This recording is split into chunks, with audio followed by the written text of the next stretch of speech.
آزاد کشمیر میں امن بحالی، حکومتی مذاکراتی کمیٹی اور عوامی ایکشن کمیٹی کے درمیان مذاکرات کامیاب۔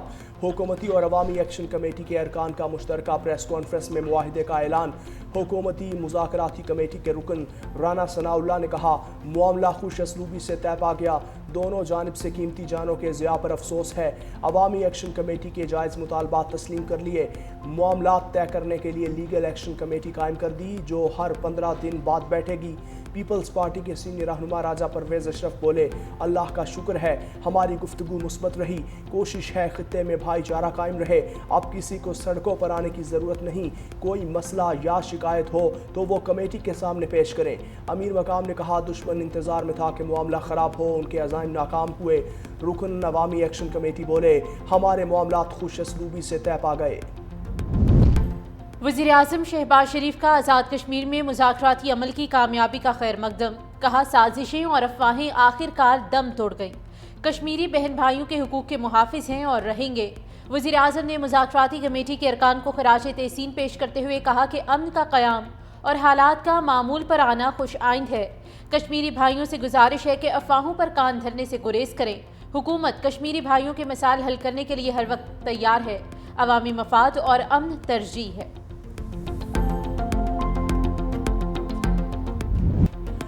وفاقی وزراء اور جوائنٹ ایکشن کمیٹی کے درمیان معاہدے کے نکات سامنے آ گئے۔ پرتشدد واقعات سے ہلاکتوں پر انسداد دہشت گردی کے تحت مقدمات درج ہوں گے۔ 1 اور 2 اکتوبر کو جاں بحق ہونے والوں کے ورثاء کو معاوضہ دیا جائے گا۔ شہداء کے خاندان میں ایک شخص کو 20 دن میں سرکاری نوکری دی جائے گی۔ زخمیوں کو فی کس 10 لاکھ روپے دیے جائیں گے۔ آزاد کشمیر حکومت 15 دن میں ہیلتھ کارڈ کے لیے فنڈز جاری کرے گی۔ حکومت پاکستان بجلی کی ترسیل کے نظام کی بہتری کے لیے 10 ارب روپے دے گی۔ مظفر آباد اور پونچھ ڈویژن میں 2 اضافی سیکنڈری ایجوکیشن بورڈ بنائے جائیں گے۔ دونوں بورڈ کا فیڈرل بورڈ سے الحاق کیا جائے گا۔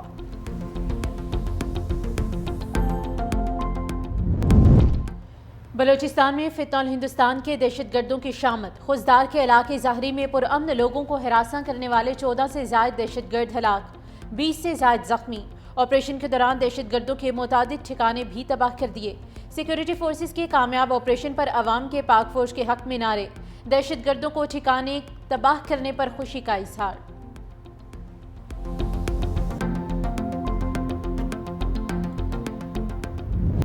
حماس نے امریکی صدر کا 20 نکاتی امن منصوبہ تسلیم کر لیا۔ تمام اسرائیلی قیدیوں کی رہائی پر آمادگی کا اظہار۔ غزہ کا انتظام ٹیکنوکریٹس کے حوالے کرنے کا نکتہ بھی قبول۔ حماس ثالثی کے ذریعے فوری مذاکرات شروع کرنے پر بھی تیار ہو گیا۔ حماس رہنما کا کہنا ہے، غور و خوض کے بعد فیصلہ ثالثوں کے حوالے کر دیا۔ اسرائیلی قبضہ ختم ہونے تک گروپ غیر مسلح نہیں ہوگا۔ ہلاک یرغمالیوں کی لاشیں بھی حوالے کرنے پر رضامندی۔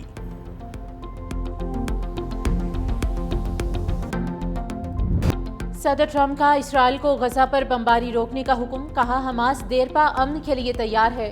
اسرائیل فوری بمباری روکے تاکہ غزہ سے یرغمالیوں کو فوری اور محفوظ طریقے سے نکالا جا سکے۔ صرف غزہ نہیں، پورے مشرق وسطیٰ میں امن قائم کرنا چاہتے ہیں۔ عالمی رہنما کا حماس کے مثبت جواب کا خیر مقدم۔ فرانسیسی صدر ایمانوئل میکرون نے کہا کہ امن کے لیے فیصلہ کن اقدامات کا یہی موقع ہے۔ برطانوی وزیر اعظم کیئر سٹارمر نے کہا کہ صدر ٹرمپ کی کوششیں ہمیں امن کے قریب لائیں۔ اقوام متحدہ کے جنرل سیکریٹری انطونیو گوتریس کا تمام فریقین پر جنگ ختم کرنے کے لیے کردار ادا کرنے پر زور۔ ترک صدر نے بھی حماس کے مثبت رد عمل کو خوشائند قرار دیا۔ مصر، قطر، اٹلی، آسٹریلیا اور دیگر ممالک نے بھی غزہ میں قیام امن کی جانب مثبت پیش رفت کو سراہا۔ اسرائیلی حکومت نے غزہ میں زمینی آپریشن روکنے کا حکم دے دیا۔ نیتن یاہو کا ٹرمپ انتظامیہ کے ساتھ مل کر غزہ میں جنگ ختم کرنے کے لیے اقدامات پر آمادگی کا اظہار۔ صہیونی آرمی چیف نے تصدیق کرتے ہوئے کہا، امن فارمولے کے پہلے مرحلے پر عمل درآمد کے لیے اسرائیلی فوج مخصوص علاقوں سے پیچھے ہٹے گی۔ قابض فورسز کو صرف دفاعی اقدامات کی اجازت ہوگی۔ غزہ میں 24 گھنٹے کے دوران 7 فلسطینی شہید۔ حماس کے مثبت جواب پر غزہ میں جشن کا سماں۔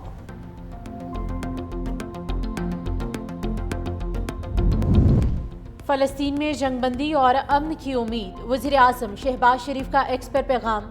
لکھا، حماس کی طرف سے جاری بیان جنگ بندی کے لیے امید کی کرن ہے۔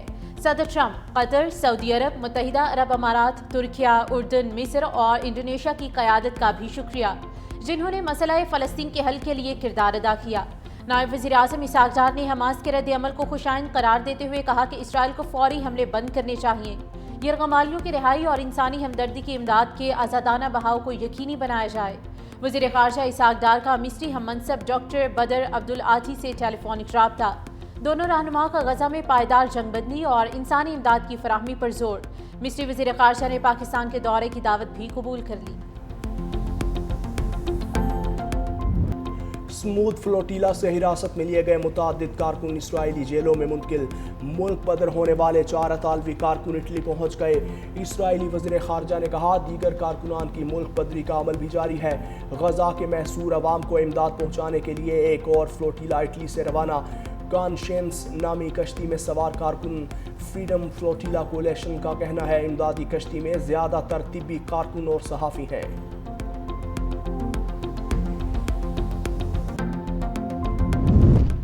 وزیر اعظم شہباز شریف کی جاتی عمرہ آمد، صدر مسلم لیگ نون نواز شریف سے ملاقات، وزیر اعلیٰ پنجاب مریم نواز بھی موجود۔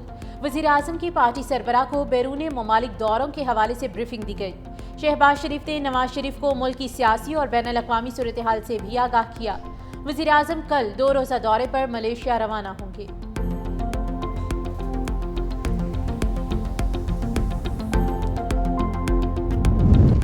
وفاقی حکومت کا پینشن اخراجات کے بوجھ میں کمی لانے کا مشن۔ وزارت خزانہ نے نئی کنٹریبیوٹری پینشن فنڈ اسکیم نافذ کر دی۔ وفاقی ملازمین پینشن کے لیے تنخواہ کا 10% حصہ جمع کروائیں گے۔ حکومت کی جانب سے 12% کنٹریبیوشن دی جائے گی۔ نیا پینشن سسٹم 1 جولائی 2024 سے بھرتی ہونے والے ملازمین پر لاگو ہوگا۔ مسلح افواج کے اہلکاروں پر نفاذ 1 جولائی 2025 سے متوقع۔ ملازمین ریٹائرمنٹ سے قبل پینشن اکاؤنٹ سے رقم نہیں نکال سکیں گے۔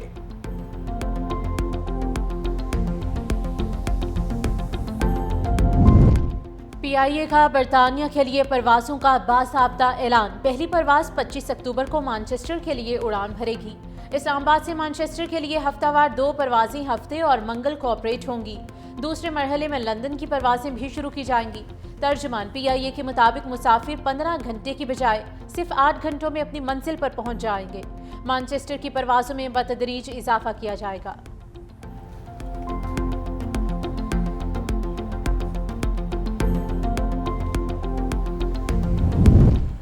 مارکہ حق میں عالمی رسوائی کے باوجود شکست خوردہ بھارتی فوج کا جنگی جنون برقرار۔ اقتدار پر قابض مودی نے حسب روایت بہار انتخابات سے قبل پاکستانی دشمنی کا سہارا لے لیا۔ بھارتی آرمی چیف کا آپریشن سندور کے دوسرے مرحلے کے آغاز کا اشارہ۔ جنرل اوپیندر نے کہا کہ اس بار بھارت پوری جنگی تیاری کے ساتھ کارروائی کرے گا۔ بھارت کی سیاسی اور عسکری قیادت کی گیدڑ پھپکیاں مارکہ حق کی شکست کو چھپانے کی ناکام کوشش قرار۔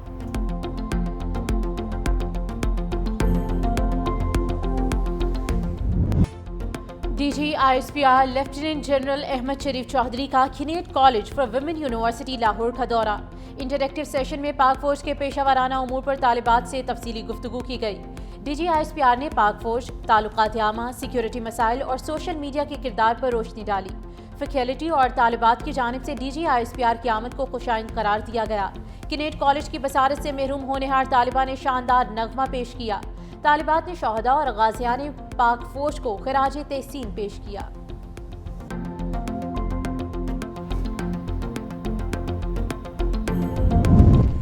ملٹری عدالت سے سزاؤں کے خلاف اپیل کا حق نہ دینے کے خلاف درخواست لاہور ہائی کورٹ میں سماعت کے لیے مقرر۔ چیف جسٹس عالیہ نیلم کی سربراہی میں 2 رکنی بینچ 9 اکتوبر کو سماعت کرے گا۔ عدالت نے معاملہ وفاقی کابینہ کے سامنے پیش کرنے کے لیے 10 دن کی مہلت دی تھی۔ عدالت نے وفاقی سیکرٹری قانون راجہ نعیم اختر کو جواب سمیت طلب کر رکھا ہے۔ ایڈیشنل اٹارنی جنرل مرزا نصر عدالت پیش ہوں گے۔ لاہور ہائی کورٹ نے زیر حراست ملزمان کے انٹرویوز اور اعترافی بیان جاری کرنے پر پابندی لگا دی۔ جسٹس علی ضیاء باجوہ نے 11 صفحات پر مشتمل تحریری فیصلہ جاری کر دیا۔ لکھا زیر حراست ملزم کا انٹرویو اس کی عزت نفس اور مستقبل داؤ پر لگا دیتا ہے۔ انٹرویو فیئر ٹرائل کو بھی متاثر کرتا ہے۔ قانون نافذ کرنے والا کوئی ادارہ کسی میڈیا پرسن کو زیر حراست ملزم کا انٹرویو کرنے کی اجازت نہیں دے گا۔ خلاف ورزی کرنے والے افسر کے خلاف مس کنڈکٹ کی کارروائی ہوگی۔ یہ مناسب وقت ہے کہ ریگولیٹری اتھارٹی میڈیا کے کردار کو ریگولیٹ کرے۔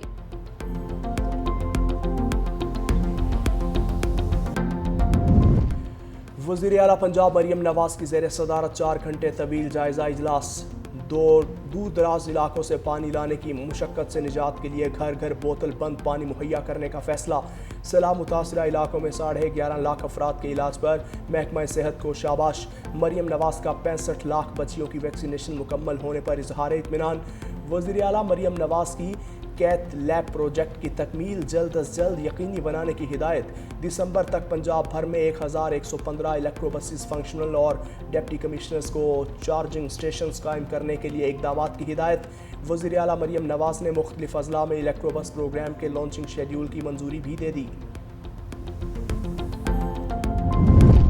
پارلیمنٹ لاجز کے نئے بلاک کی تعمیر کا منصوبہ 13 سال سے زیر التوا وفاقی وزیر داخلہ محسن نقوی کی ہدایت پر نئے بلاک کی تعمیر پر کام تیز وفاقی وزیر محسن نقوی اور وزیر مملکت طلال چودھری کا زیر تعمیر بلاک کا دورہ 4 ماہ میں کام مکمل کرنے کی ہدایت کی محسن نقوی نے کہا کہ پارلیمنٹ لاجز کے نئے بلاک کی تکمیل سے تمام پارلیمنٹیرینز کو رہائش کی سہولت فراہم کی جا سکے گی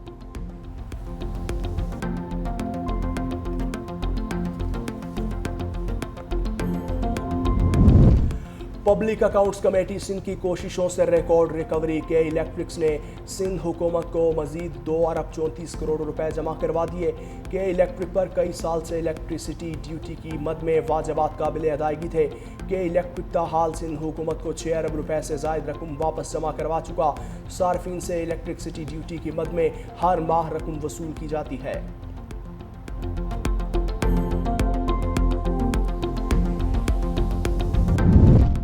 کراچی میں دودھ کی ٹرپل سینچری صدر ڈیری اینڈ کیٹل فارمرز ایسوسی ایشن کا 11 اکتوبر سے دودھ 300 روپے فی لیٹر فروخت کرنے کا اعلان ڈیری فارمرز ایسوسی ایشن کے عہدیداروں ریٹیلرز ایسوسی ایشن اور ہول سیل ایسوسی ایشن کے عہدیداروں کا کمشنر آفس میں دھرنا دودھ کی نئی قیمت کے حوالے سے نوٹیفیکیشن جاری کرنے کا بھی مطالبہ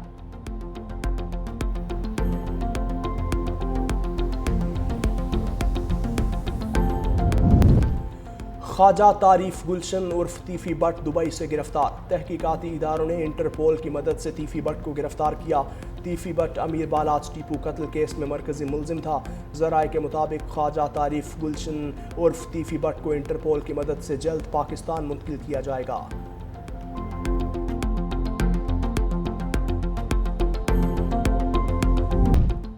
بحیرہ عرب میں ڈپریشن شدت اختیار کر کے سمندری طوفان میں شکتی میں تبدیل محکمہ موسمیات کا 7واں الرٹ جاری سمندری طوفان کراچی سے 390 کلومیٹر جنوب اور جنوب مغرب میں موجود محکمہ موسمیات کی سندھ اور بلوچستان کے مختلف اضلاع میں گرج چمک کے ساتھ بارش کی پیش گوئی ماہی گیروں کو گہرے سمندر میں نہ جانے کی ہدایت کی گئی